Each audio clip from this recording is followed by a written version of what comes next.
Bismillahirrahmanirrahim. Welcome back to English with Ikram. In today's session, I will discuss a very important aspect of English grammar. Many students, many teachers have asked me about this aspect of grammar, this kind of verb. And that's very important and very confusing as well. That is causative verb. What is a causative verb and how can we use causative verb in a sentence? And why do we use causative verb? First of all, I will discuss the structure of causative verb. What is the structure of causative verb and what are different types of causative verb and how do we use causative verb in different sentences and what are the purpose of using causative verbs? So let's get discussed. Causative verb is a verb that we normally use to dash to do something. We use causative verb to dash to do something. And what do I mean by dash? The blank. Sometimes we use causative verb to force someone, to force somebody to do something. Sometimes we use causative verb to convince somebody to do something. Sometimes we use causative verb to allow someone to do something. And sometimes we use causative verb to request or to assign something to somebody else when we want him to do something. So this is the purpose of using causative verb. And what are the causative verbs? The main causative verbs are make, have, let and get. These four are main causative verbs. Okay, let me discuss all these four causative verbs one by one, their structures and the purpose of using, and then some examples obviously. First of all, I will discuss the first causative verb make. We use this causative verb when we force someone to do something. Causative verb make is used to force someone, to force somebody to do something. When we force someone. And what is the structure? The structure is subject plus this causative verb make, then object, then V1 or base form of the verb. And the purpose of using this causative verb is to force someone to do something. There is no option. You have to do it. For example, my father made me polish his shoes. I have no option. I have to do it, right? The teacher made the students write the assignment. The teacher made, the teacher, subject, made, past of make, causative verb, then objects, the students, the class, and then base form of the verb, write. The teacher made the student write an assignment or write their assignments. Okay? Any other example? I made him pick this rubbish from here. I made my servant, I made my son, whatever the object may be, the person may be, pick the rubbish from here. So this is the use of first causative verb make. And the purpose of using this causative verb is when we force someone, when we don't leave any option for that person, he has to do it. This is the first causative verb, that is make. Okay, the next one is have. Another causative verb, have. And why do we use have? Almost the same purpose when we force someone, but here not in that sense. When we, you can say assign, we request someone to do something. We assign a task to anybody to do something, then we use have. This is in a bit polite way. The same thing, but in a polite way. And the structure is almost again the same. Subject plus have plus object, then base form of the verb, V1, and then object. Right? For example, the sentence is, the teacher had the students past of have. The teacher had the students open their books at page number 40. Yes, my father had,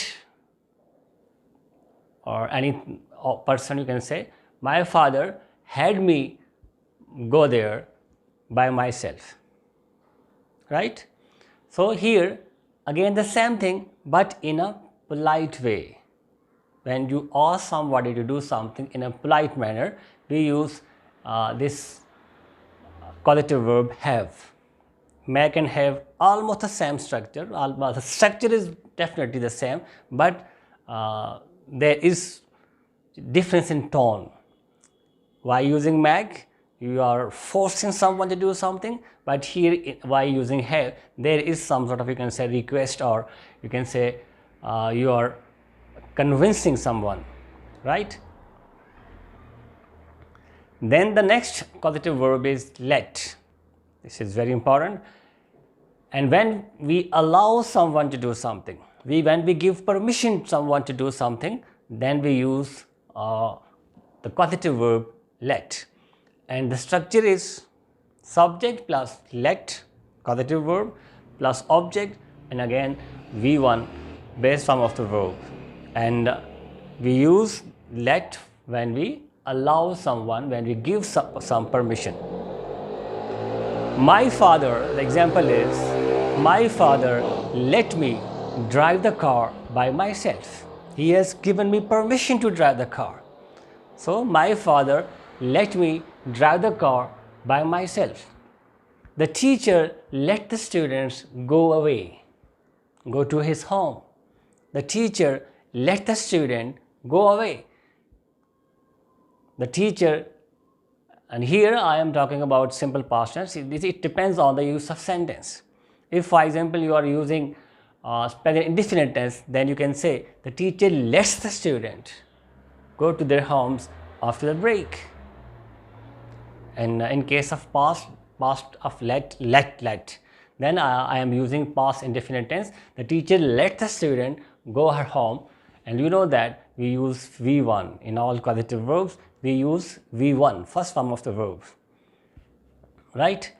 Then the next the next causative verb is get. Here the structure is a bit different, and we use this causative verb get when we persuade somebody to do something, when we convince somebody to do something, or when we pay someone to do something, we use this causative verb get. And again the structure is almost the same, subject plus get plus object, person plus V1 or base form of the verb. For example, and one thing more, here we use infinitive. With V1 we use to.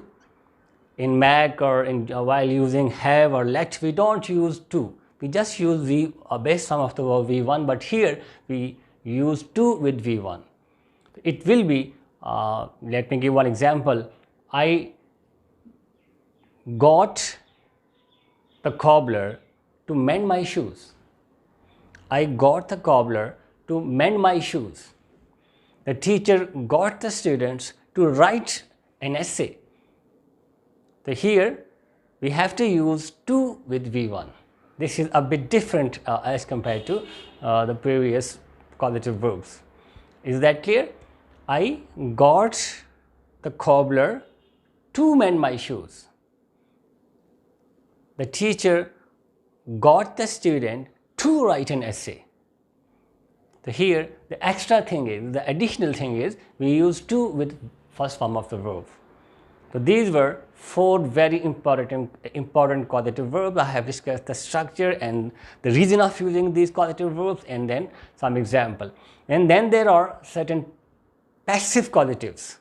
Sometimes we use causative verb in passive voices, and here we use third form of the verb. As you know that we use third form of the verb in causative verb, and that's very interesting. Sometime in Urdu people ask such sort of sentences, मैंने खत लिखवाया, मैंने बाल कटवाए, मैंने जूते मरम्मत करवाए. इसकी क्या इंग्लिश है जी? तो we use these get or mad, get or have, especially get and have, we use in passive, causative passive forms. For example, I got my hair cut Here we use third form of the verb. I got the letter written, or I have the letter written. So the structure is subject plus causative verb, then the object, then V3, third form of the verb. I got my shoes mended. मैंने जूते मरम्मत करवाई, in Urdu we say. मैंने बाल कटवाए, I got my hair cut. मैंने खत लिखवाया, I got a letter written. Right? So here in passive voice, in passive causative, we use these causative verbs in a sentence like this. We follow this structure. So I hope that you have got the causative verbs, 4 causative verbs, their purpose of using, why do we use these causative verbs, what's the structure, and then how can we, and what is the reason of using these causative verbs, and what is passive causative. I hope that now the point is clear. Many students have asked this question, and I hope that now that question has been answered. That's all for today. Thank you very much. Allah Hafiz.